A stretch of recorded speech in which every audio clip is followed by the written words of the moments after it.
On entend parfois dire que l'homme descend du singe. Qu'en est-il réellement ?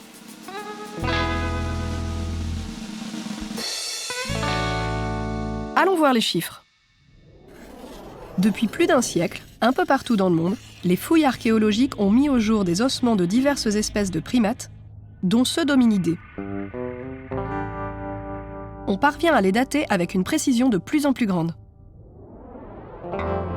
En 1923, en Birmanie, on découvre un fragment de mâchoire inférieure portant 3 dents d'un anthropoïde primitif de 40 millions d'années.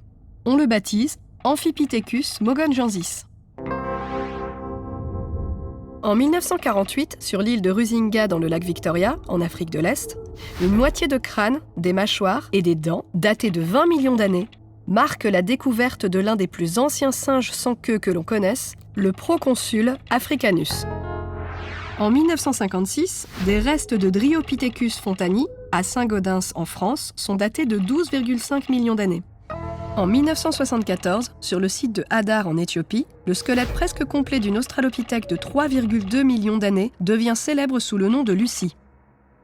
Un autre hominidé, vieux de 7 millions d'années, dont les restes ont été retrouvés au Tchad en 2001, accédera à la même célébrité sous le nom de Toumaï.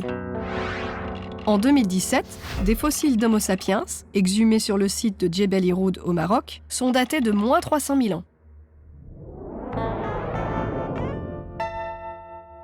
Ces restes archéologiques prennent place dans une chronologie qui s'étend sur plusieurs dizaines de millions d'années.